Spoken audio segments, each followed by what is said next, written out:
حضرت ابوبکر صدیق رضی اللہ تعالی عنہ کا جب آخری وقت آیا، آخری دنوں میں صحابہ کو جمع فرمایا اور سب کو جمع کر یہ کہا کہ چند دن بچے ہیں، دن گن رہا ہوں، میری رائے یہ تھی کہ میں اپنی موجودگی میں اپنا نائب بناؤں، اور میری چاہت یہ ہے کہ میرے بعد عمر رضی اللہ تعالی عنہ کی خلافت سنبھالیں، وہ خلیفہ بنے، وہ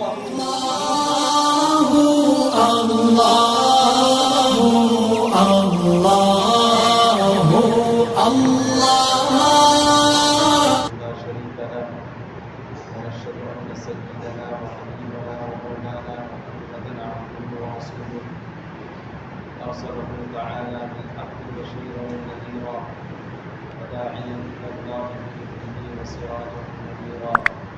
أما بعد فأعوذ بالله من الشيطان الرجيم. بسم الله الرحمن الرحيم.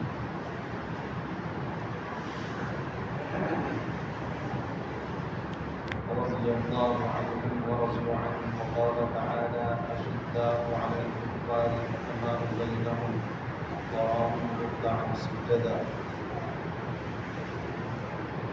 قال النبي صلى الله عليه وسلم: أصحابي كالنجوم فبأيهم اقتديتم اهتديتم، أو كما قال عليه الصلاة والسلام. اللهم صل على محمد وعلى آل محمد كما صليت على إبراهيم وعلى آل إبراهيم إنك حميد مجيد. اللهم بارك على محمد وعلى آل محمد كما باركت على إبراهيم وعلى آل إبراهيم إنك حميد مجيد. میرے نہایت واجب احترام بزرگوں اور دوستوں،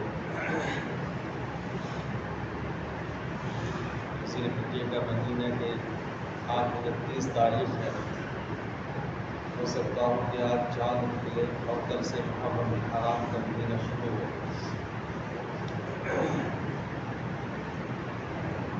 ہم محرم الحرام کے مہینے کے متعلق چند باتیں اور اس میں حضرات صحابہ کرام رضوان اللہ تعالی علیہم اجمعین کی جو قربانیاں ہیں اس کے عنوان سے چند باتیں آپ کے سامنے عرض کرنا چاہتا ہوں. دعا فرمائیں اللہ میری زبان پر ایسی باتیں نکالے کہ میرے لیے فائدہ مند ہو، آپ کے لیے بھی فائدہ مند ہو.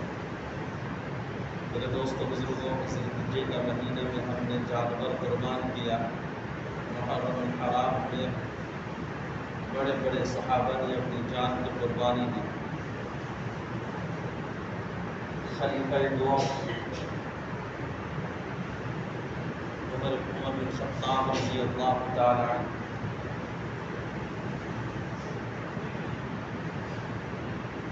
محرم الحرام کی پہلی تاریخ میں ان کی شہادت ہوئی.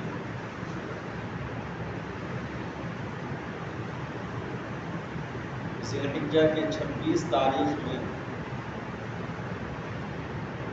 فجر کی نماز میں آپ پر حملہ کیا گیا. ابو لولو نے آپ پر حملہ کیا.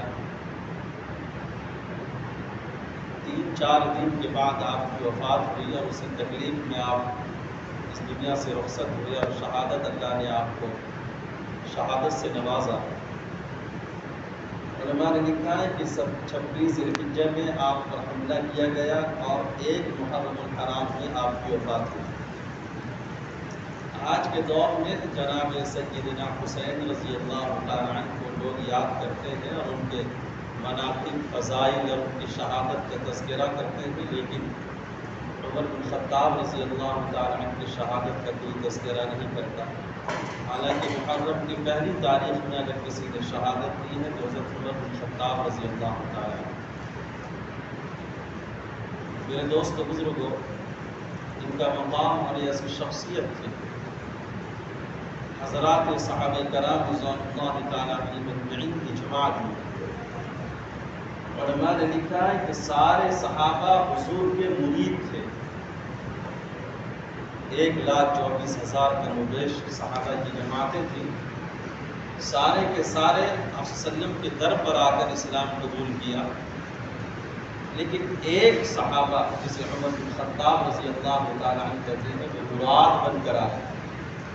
آپ نے صحابہ کو اگر کسی کو مانگا ہے کہ یا اللہ اسلام کو اس کی ضرورت ہے تو عمر بن خطاب، رضی اللہ تعالیٰ عنہ کی ذات. اس لیے علماء فرمایا کرتے ہیں کہ ہم انسانوں کو اور اس امت کو اسلام کی ضرورت ہے. اگر اسلام کی ضرورت پیش آئی تو عمر بن خطاب رضی اللہ تعالیٰ عنہ کی ضرورت پیش آئی. اس سے اندازہ لگائیے کہ اللہ نے کیسا ملکہ اور کیسے خوبیوں سے اللہ نے ان کو نوازا تھا. کیونکہ نبوت کی نگاہ جب پڑی حضور عمر بن خطاب رضی اللہ تعالیٰ عنہ پر تو کوئی خوبی تو ہوئی ہوگی جس کی وجہ سے آپ صلی اللہ علیہ وسلم نے ہاتھ اٹھا کر دعا مانگا، اے اللہ دو عمر میں سے ایک عمر کو اسلام نصیب فرما. ابو جہل کے بارے میں تو دعا قبول نہیں ہوئی، لیکن عمر بن خطاب رضی اللہ تعالیٰ عنہ کے بارے میں دعا قبول ہوئی، وہ مشرف اسلام ہوئے. اور ایسا انسان جو آگے چل کر جب خلیفہ بنتا ہے، 22 لاکھ مربع میل پر حکومت جس کی ہوئی، ہندوستان جیسا طول و عرض میں جو اس کی جو چوڑائی اور لمبائی ہے اس کا 3 ڈبل اگر دیکھا جائے تو وہ 24 لاکھ مربع میل بنتا ہے.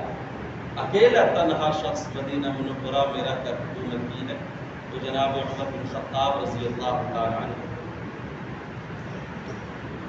میرے دوستو بزرگوں، حضرت ابوبکر صدیق رضی اللہ تعالیٰ عنہ کا جب آخری وقت آیا، آخری دنوں میں صحابہ کو جمع فرمایا اور سب کو جمع کر کر یہ کہا کہ چند دن بچے ہیں، دن گن رہا ہوں. میری رائے یہ تھی کہ میں اپنی موجودگی میں اپنا نائب بناؤں، اور میری چاہت یہ ہے کہ میرے بعد عمر رضی اللہ تعالیٰ عنہ کی خلافت سنبھالے، وہ خلیفہ بنے، وہ امیر المؤمنین بنے. تمام صحابہ کی موجودگی میں آپ کو ابوبکر صدیق رضی اللہ تعالیٰ عنہ نے نائب بنایا، اور تمام صحابہ آمنا صدقنا کہا کہ ہم اس پر راضی ہیں. اور اس جماعت میں حضرت علی بھی تھے، اس جماعت میں عثمان رضی اللہ تعالیٰ عنہ بھی تھے، اس جماعت میں بڑے بڑے صحابہ بھی موجود تھے. تمام نے بیک وقت زبان ہو کر تمام صحابہ نے کہا کہ ہم تسلیم کرتے ہیں کہ ہمارا خلیفہ دوم اگر کوئی بنے گا وہ عمر بن خطاب رضی اللہ تعالیٰ عنہ. چنانچہ ابوبکر صدیق رضی اللہ تعالیٰ عنہ کا جب انتقال ہوا، آپ نے خلافت کا بوجھ سنبھالا. جو آپ نے پہلا خطبہ دیا ہے، 3 دعائیں آپ نے اس میں مانگی ہیں اور 3 باتوں کی تذکرہ آپ نے اپنے خطبے میں کہا. سب سے پہلی چیز جو آپ نے کہا کہ یا اللہ میں مجاز کا سخت ہوں، نرم عطا فرما. حالانکہ قرآن یہ کہتا ہے اشداء علی الکفار، شدت تھی ان کی مجاز میں، سختی تھا ان کے مجاز میں. کفار پر وہ انگارہ بنے ہوئے تھے. کافر نام سن کر بھاگتا تھا، اور کافر تو چھوڑیے شیطان بھی. نبی علیہ الصلوۃ والسلام نے کئی حدیثوں میں ان باتوں کا تذکرہ ملتا ہے. آپ نے فرمایا کہ عمر تو جس جگہ جاتا ہے شیطان راستہ بدل دیتا ہے. اشداء علی الکفار، مفسرین نے لکھا ہے کہ اس سے مراد عمر بن خطاب رضی اللہ تعالیٰ عنہ ہے. مجاز کے سخت تو نہیں تھے، علماء نے لکھا ہے کہ اصول کے بہت پابند تھے.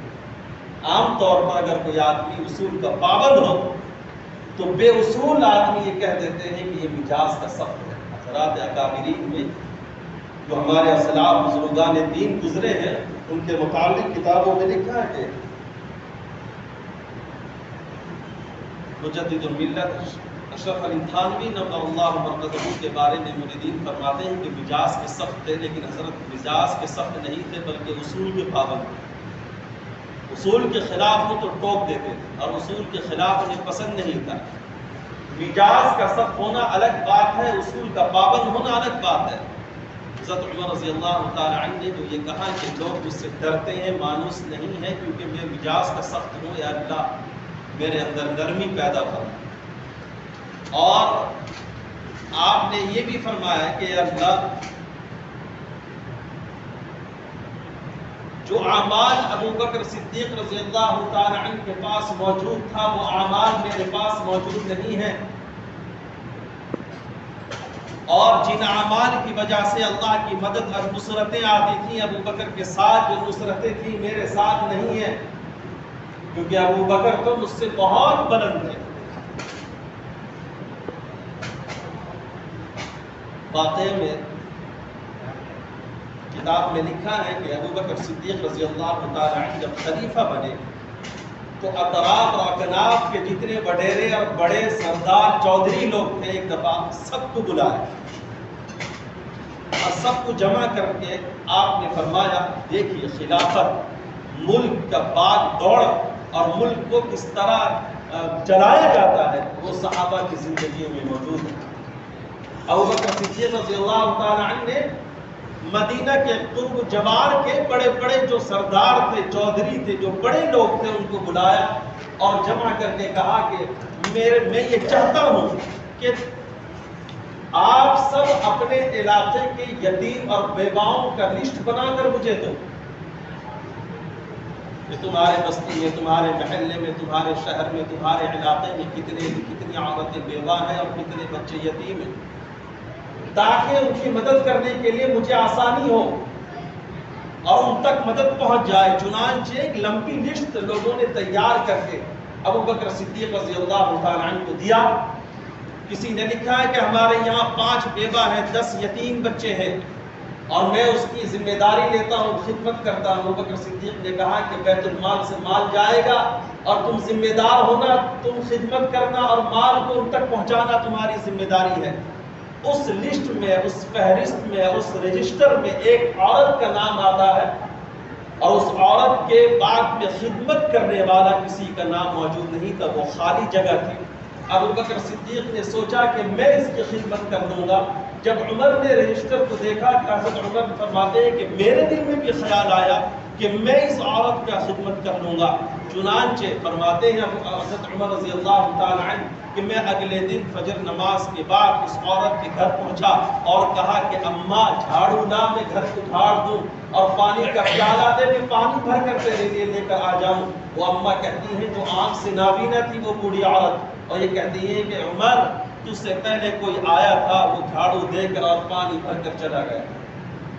حضرت عمر کو تعجب ہوا کہ اتنے صبح صبح کون آ کر اور گمنام اپنے آپ کو چھپانا چاہتا ہے، وہ کون ہے؟ لہٰذا میں فجر سے پہلے جاؤں گا اور اس کی خدمت کر کر آؤں گا۔ چنانچہ فجر سے پہلے اگلے دن عمر بن خطاب پہنچتے اس بوڑھی عورت کے گھر۔ وہ بوڑھی عورت پھر وہی کہتی ہے کہ کوئی آیا تھا، جھاڑو دے کر پانی بھر کر چلا گیا۔ پھر اور تعجب ہوا کہ کون آ سکتا ہے۔ چنانچہ اگلے دن تہجد کے وقت میں اور رات کے درمیان میں آپ پہنچے ہیں اور اس بوڑھی عورت کو کہا کہ میں خدمت کرنا چاہتا ہوں، اور پھر وہی جواب بوڑھی دیتی ہے کہ کوئی آیا تھا، جھاڑو دے کر پانی بھر کر چلا گیا۔ حضرت عمر بن خطاب رضی اللہ تعالیٰ عنہ فرماتے ہیں کہ میں اگلے دن ارادہ کیا کہ عشاء پڑھ کے ہی جا کر چھپ کر دیکھوں گا کون آتا ہے اور اس کی بڑھیا کی خدمت کر کے کون جاتا ہے۔ چنانچہ فرماتے ہیں کہ میں عشاء پڑھ کر گھر نہ جا کر میں اس بڑھیا کے گھر پہنچ کر ایک جگہ چھپ کر دیکھنے لگا کہ کون آتا ہے۔ میں دیکھتا ہوں کہ رات کے درمیانی حصے میں ایک آدمی اپنے چپل کو اور اپنے جوتے مبارک کو ہاتھ میں لے کر دھیمی دھیمی قدم سے اس بڑھیا کے گھر کی طرف آگے بڑھ رہا ہے۔ حضرت عمر فرمانے لگے کہ میں نے جب دیکھا اور دوڑ لگائی اور اس کو پیچھے سے پکڑا کہ تم کون ہو۔ جب میری نظر اس شخص پر پڑی تو ابو بکر صدیق رضی اللہ تعالی عنہ تھے۔ حضرت فرمایا کہ میں نے ابو بکر کو کہا کہ یا امیر المومنین آپ اس جگہ آپ حکم فرما دیتے، خادموں کی لائن آ جاتی، آپ حکم دے دیتے، میں خود آ جاتا اس بڑھیا کی خدمت کے لیے۔ آپ کیوں اپنی ذات کو تھکا رہے؟ آپ تو امیر المؤمنین ہیں۔ عمر بن خطاب رضی اللہ تعالیٰ عنہ فرماتے ہیں کہ میں نے ابو بکر صدیق رضی اللہ تعالیٰ عنہ کو کہا تو ابو بکر صدیق کی آنکھوں سے آنسو جاری تھے اور یہ کہا کہ عمر قیامت کا بوجھ تو نہیں اٹھائے گا، میں اٹھاؤں گا۔ جنت کا طلب مجھے بھی ہے، مجھے بھی جنت کا طلب ہے، جنت اتنی آسانی سے نہیں ملتی عمر، اس لیے میں گمنام رہ کر اس بڑھیا کی خدمت کر کر چلا جاتا ہوں۔ اس سے اندازہ لگائیے کہ ان کے دل کے اندر خدمت کا تعلق امیر المؤمنین ہے، بادشاہ وقت ہے، ہونے کے باوجود ایک غریب خاتون کے گھر پہنچتے ہیں اور وہ بھی کام کیا، جھاڑو دینا اور پانی بھرنا۔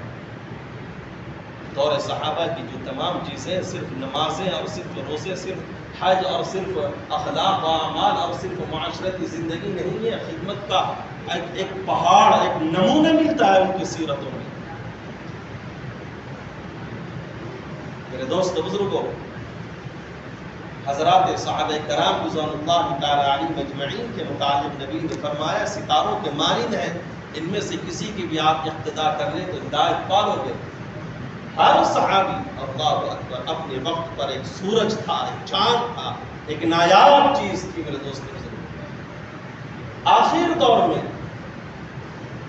جب حجاج بن یوسف کا قبضہ ہوا، گورنر بنا حجاج، اور اس نے اس ظالم نے کئی صحابہ کو بھی اس نے قتل کر دیا اور کئی تابعین کو اس نے قتل کیا، تو اس زمانے میں انس بن مالک رضی اللہ تعالی عنہ موجود تھے۔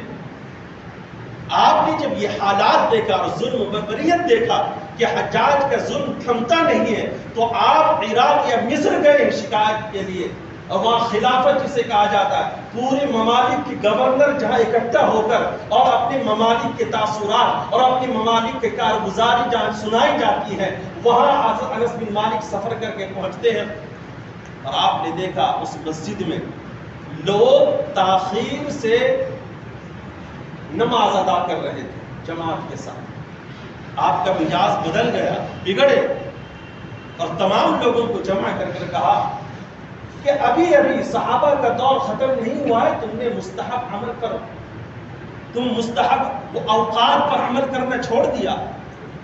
اس سے اندازہ لگائیے وقت موجود تھا، نماز کے اوقات موجود تھے، لیکن مستحب اوقات جو ہوتے ہیں نماز کے، اس کو تاخیر کرنے پر بھی صحابہ کی جماعت نے انس بن مالک رضی اللہ تعالی عنہ نے یہ فرمایا کہ یہ مستحب کو چھوڑ رہے ہو، لہذا تم کس دور میں جی رہے ہو؟ ناراض ہوئے۔ مستحب عمل پر بھی اتنی پابندی تھی حضرات صحابہ کرام رضوان اللہ تعالی علیہم اجمعین کے زمانے میں میرے دوست بزرگ۔ چنانچہ حضرت عمر رضی اللہ تعالی عنہ جب خلافت بنے ہیں، جب خلیفہ بنے، خلافت کو سنبھالا، تو آپ نے اپنے خطبے میں جو آخر بات جو آپ نے کہی اور یہ کہا کہ دیکھو انی فعلت مسئلۃ خلافۃ شرعیہ، اگر تم مجھے دیکھو کوئی کام کرتے ہوئے شریعت کے خلاف تم کیا کرو گے؟ اور اس سے پہلے جو دعا آپ نے مانگی تھی، دوسری دعا، اتنے روئے آپ کتابوں میں البدایہ والنہایہ میں علماء نے لکھا ہے کہ آپ ممبر سے گرے نیچے، سر مبارک آپ کا زخمی ہو گیا، زار و قطار خون نکل رہا تھا، اور آپ نے کہا کہ یا اللہ مجھ جیسے آدمی کو اتنا بار، اتنا بوجھ آپ نے مجھے دے دیا ہے، میں تیرے کرم اور تیرے نظر کرم کے بنا میں یہ کام نہیں کر سکتا، اے اللہ اس عمر پر فضل فرما۔ جب آپ نے آخری خطبے میں جو بات کہی کہ اگر مجھے شریعت کے خلاف کام کرتے ہوئے دیکھو گے تو تم کیا کرو گے، ایک دیہاتی صحابی کھڑے ہوئے اور تلوار دکھایا، عمر تلوار میری ہوگی گردن تیری ہوگی۔ حضرت عمر نے دونوں ہاتھ اٹھا کر اس ممبر پر کھڑے ہو کر آپ کے ہاتھ اٹھا کر کہا، اے اللہ تیرا فضل ہے، آج بھی محمد صلی اللہ علیہ وسلم کو، ان کے دین کو زندہ کرنے والے افراد موجود ہیں۔ کیا دور اور کیا دور خلافت آپ نے چلائی ہے، اس کی نظیر اور اس کی مثال دنیا تک نہیں مل سکتی میرے دوستوں۔ ایک دور خلافت کی وہ تمام باتوں کو آپ کے سامنے آنے، آدمی ہکا پکا رہتا ہے۔ اس لیے تو مہاتما گاندھی نے ایک اخبار پر انٹرویو دیتے ہوئے کہا تھا کہ اگر میں کسی کو آئیڈیل مانتا ہوں حکومت کے اعتبار سے، تو مسلمانوں کا خلیفہ دوم عمر بن خطاب رضی اللہ تعالی عنہ کو مانتا۔ علماء نے لکھا ہے کہ اگر دوبارہ حکومت آ جاتی، یہ تمام مذہب والے جیل خانے میں ہوتے، ہر جگہ اسلام کا چرچا ہی رہتا۔ ایسا اخلاق اور ایسا کردار اور ایسا عمدہ طریقے پر آپ نے ملک کے سطح میں ہوتے ہوئے خلافت میں آپ نے جو چلائی ہے، اللہ اکبر۔ ایک واقعہ جو کئی واقعات کے ذہن میں ہوں گے جو مشہور ہے. آپ رضی اللہ تعالیٰ عنہ کا عادت شریفہ یہ تھا کہ آپ ہر رات گشت کرتے تھے. آج کے دور میں کون کا اتباع کر گشت کرتا ہے؟ کون مجاز پرسی کرتا ہے؟ کون اپنی رعایا کا حال پوچھتا ہے؟ وہ بادشاہ ہونے کے باوجود گشت اس لیے کرتے تھے کہ تنہائی میں اگر کوئی محتاج بندہ، غریب بندہ سسکیاں لیتا ہو، میری ضرورت پڑ جائے تو میں اس کی ضرورت پوری کر سکوں. گشت کر رہے تھے.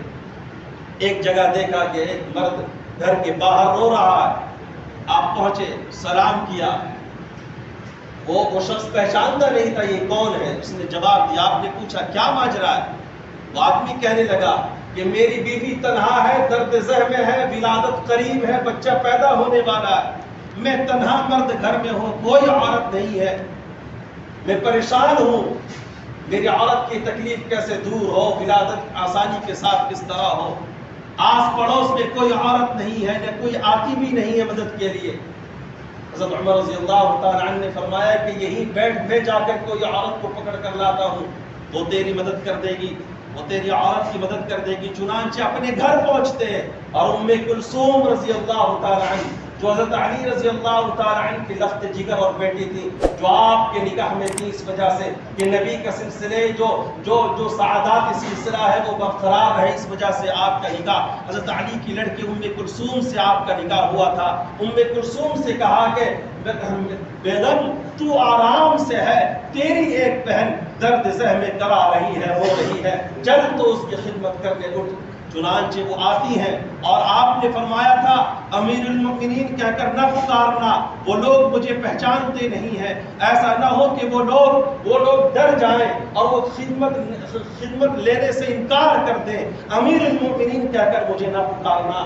چنانچہ آپ اس گھر پہنچتے ہیں، اپنی بیوی اور اہلیہ ام کلثوم کو لے کر آواز دیتے ہیں، مرد کو کہتے ہیں کہ باہر آ، یہ عورت آئی ہے، یہ خدمت کر لے گی. چنانچہ آپ اس مرد کے ساتھ باہر رہتے ہیں. آپ کی زوجہ محترمہ اندر جاتی ہیں اور خدمت کرتی ہیں، اور جب وہ ولادت ہوتی ہے بچے کی تو بے ساختہ ان کی ذہن سے بات نکل جاتی ہے ام کلثوم سے، اور اندر رہ کر آواز دیتی ہے یا امیر المؤمنین بشر، اے امیر المؤمنین بشارت دے دیجئے صاحب خانہ کو، اس کے گھر لڑکا پیدا ہوا ہے. جب یہ امیر المؤمنین کا لفظ اس مرد نے سنا، چونک گیا اور دیکھا عمر بن خطاب کے چہرے کو. آپ کے چہرے سے آنسو جاری تھے. کتابوں میں لکھا ہے اس کا سر مبارک لے کر آپ نے اپنے سینے پر رکھا اس مرد کے اور کہا گھبرا مت، میں ہاں عمر ہوں، میں امیر المؤمنین ہوں، لہذا اگر تو خدا نخواستہ اس تکلیف میں رات گزارتا، تیری بیوی کی زبان سے اگر یہ باتیں نکل جاتی، نہ جانے کب قیامت میں عمر کا حشر کہاں ہوتا. اے اے اے اے مرد، میں تجھے دلاسا دیتا ہوں، میں تجھ سے معافی مانگتا ہوں، تو مجھے معاف کر دے. قیامت کے دن تو مجھے پکڑ نہ کر. میرے دوست بزرگوں، اندازہ لگائیے، حکومتیں ایسی چلتی ہیں، ایسی خلافت چلتا ہے. بادشاہ اسے کہتے ہیں جو ایک وقت میں رہ کر اشداء علی الکفار ہونے کے باوجود رات کے اندھیرے میں غریب کی جھوپڑی میں پہنچ کر اس کا حال پرسی کرنا. میرے دوست بزرگوں، ہم کو یہ سبق دے گئے ہیں. اگر ہم گھروں میں ذمہ دار ہیں، بڑے ہیں، یہاں تک میرے دوست بزرگوں جہاں تربیت کی ذمہ داری ہے، وہاں پر جہاں صحت کی ذمہ داری ہے، جہاں تعلیم کی ذمہ داری ہے، میرے دوستو یاد رکھنا وہاں پر مصیبت میں کھڑے ہونے کی بھی ذمہ داری ہے. آس پڑوس میں آپ جاتے ہو فیصلہ کرنے کے لیے، یاد رکھنا تمہیں مبارک ہو، اللہ اجر عظیم دے گا. آپ نے اگر مصیبت کے وقت پڑوسیوں کی آپ نے مدد کی، صحیح فیصلہ کیا ہے، یہ بھی میرے دوست بزرگوں عدل ہے، انصاف ہے، اس کا اجر بھی اللہ کے یہاں بہت ہوگا. لیکن یاد رکھنا اپنے پڑوس میں کوئی بھوکا نہ سوئے، اپنے پڑوس میں کوئی ایسا تکلیف میں ہو اور ہماری مدد اس کو شامل حال ہو، ضرورت پیش آ جائے، میرے دوست بزرگوں ہر اعتبار سے ہمیں اس کی مدد کرنی چاہیے. یہ عمر بن خطاب رضی اللہ تعالی عنہ میرے دوست بزرگوں اور توحید میں اتنے پکے تھے. خانہ کعبہ میں پہنچے ہیں، حجر اسود سامنے ہے، مخاطب کر کر آپ نے کہا اے حجر اسود لا ينفع ولا يضر، نہ نقصان دے سکتا ہے نہ نفع تجھ سے مل سکتا ہے. میں نے اپنے محبوب کو چومتے ہوئے دیکھا تھا، اس وجہ سے میں تجھے چوم رہا ہوں۔ ہاں لوگ آج کے دور میں کافر یہ کہتے ہیں کہ تم بھی جا کر ایک پتھر کے سامنے تم چومتے ہو، چوما چاٹی کرتے ہو اور وہاں جا کر تم سجدہ کرتے ہو۔ نا نا نا، ہم محبت میں چومتے ہیں، عبادت میں نہیں چومتے، کیونکہ محبت یہ ہے کہ حضور نے چوما تھا، ہم بھی چومتے ہیں۔ حضور نے سجدہ نہیں کیا تھا، ہم بھی اس کو سجدہ نہیں کرتے۔ توحید میں اتنے پکے تھے۔ ابھی کچھ دن پہلے ایک رسالہ نکلا، علماء نے فرمایا ازبکستان ایک علاقہ ہے، وہاں حضرت دانیال علیہ السلام کا قبر مبارک ہے۔ دور عمر میں میرے دوستو بزرگوں، وہاں کے جو گورنر نے خط لکھا، امیر المؤمنین ہمارے علاقے میں اللہ کا نبی دانیال رضی اللہ علیہ السلام کا قبر مبارک ہے اور یہاں کے لوگ آ کر سجدہ کرتے ہیں، خرافات ہوتا ہے۔ امیر المؤمنین ہم کیا کریں؟ جب وہاں کا گورنر نے جب خط لکھا، حضرت عمر بن خطاب رضی اللہ تعالی عنہ نے جواب میں لکھا کہ ایسا کرو، 13 قبریں ایسے ہی صبح میں لوگوں کے سامنے کھودو، 13 قبر کھودو، وہی لمبائی ہو جتنا لمبائی حضرت دانیال کا ہے، قبر کا جتنا رقبہ دانیال کا ہے اتنا ہی کھدائی کرو اور 13 کھودو، 13 قبریں کھودو۔ چنانچہ کھودا گیا اور پھر لکھا تھا رات کی تنہائی میں، گورنر یہ بات پوشیدہ رہنی چاہیے، یہ بات راز رہنی چاہیے، گورنر تنہا اور اپنے 2 معتبر آدمی کو لے کر جائے، اب قبر کو کھودے جو اصل قبر ہے دانیال کا، اور ان کا جسد اطہر کو لا کر 13 قبروں میں کسی ایک قبر میں لا کر رکھ کر اور تمام قبر کو برابر سرابر کر دے، اور جس قبر میں دانیال کا جسد مبارک تھا اس قبر کو کھول دے تاکہ لوگ دیکھیں کہ قبر کھلا ہوا ہے، اور 13 قبروں میں نہ جانے کس قبر میں حضرت دانیال کو دفن کیا۔ اس طرح کا شرک سے انسان بچے گا، اس کو پتہ بھی نہیں ہوگا کہ کس قبر میں حضرت دانیال کا جسد مبارک ہے۔ امت کو شرک سے پاک کرنے کے لیے جو تدبیر عمر بن خطاب رضی اللہ تعالی عنہ نے اختیار کیا ہے، تاریخ اس کی مثال نہیں دیتی۔ میرے دوست بزرگوں، آپ توحید کے بڑے پکے تھے، شرک برداشت نہیں کرنے والے، اسی وجہ سے آپ نے اشداء علی الکفار جو آپ کا جو آپ کا صفت قرآن نے بیان کیا ہے، جنگ احد کے موقع پر جب صحابہ کرام رضوان اللہ تعالی علیہم اجمعین کو شکست ہوئی، ابو سفیان پہاڑ کی چوٹی پر کھڑے ہو کر کہا تھا افیکم محمد، کیا محمد تمہارے بیچ موجود ہے صلی اللہ علیہ وسلم؟ افیکم ابو بکر، افیکم عمر، کیا ابو بکر زندہ ہے تمہارے درمیان موجود ہے؟ یا ابو بکر یا عمر زندہ ہے کیا تمہارے پاس موجود ہے؟ نبی نے فرمایا خاموش رہو، جواب نہیں دینا۔ ابو سفیان جو بعد میں اسلام قبول کیے رضی اللہ تعالیٰ عنہ، لیکن اس وقت یہ مسلمان نہیں تھے، جب ابو سفیان نے دیکھا کہ کوئی جواب نہیں آ رہا ہے صحابہ کی جماعت میں سے، آپ نے کہا اور ان کی زبان پر یہ بات آئی کہ حبل زندہ باد، حبل کی جے ہو، تمہارے پاس حبل نہیں ہے، عزا نہیں ہے، میرے پاس حبل ہے، عزا ہے جو ہماری مدد کرتی ہے۔ عمر بن خطاب نے کہا یا رسول اللہ اب برداشت نہیں ہو رہی ہے، اللہ کی ذات پر حرف آ رہا ہے کہ اللہ نعوذ باللہ مردہ باد اور ان کا حبل زندہ باد ہے، یا رسول اللہ اجازت دے میں اس کا جواب دوں گا۔ آپ نے فرمایا عمر اجازت ہے، تم جواب دو، لنا مولانا ولکم مولاکم، تمہارے ساتھ اللہ نہیں ہے، ہمارے ساتھ اللہ ہے، اور ظالموں محمد زندہ ہے، اور ظالموں ابو بکر زندہ ہے، خاتمہ کرنے کے لیے عمر بن خطاب زندہ ہے۔ آپ کو ذرہ برابر بھی شرک برداشت نہیں تھا۔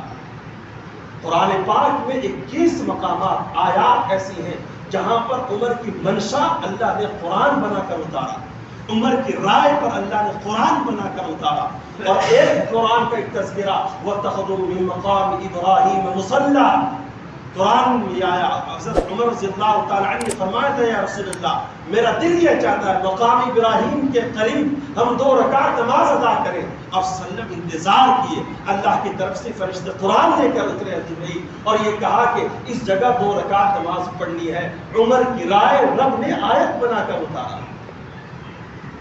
اللہ تعالیٰ حضرت عمر بن خطاب رضی اللہ تعالیٰ عنہ کہ صدقے اور وسیلے سے اللہ ہم تمام کی نجات کا ذریعہ بنائے اور ان کی زندگیوں کو اپنانے کی توفیق نصیب فرمائے۔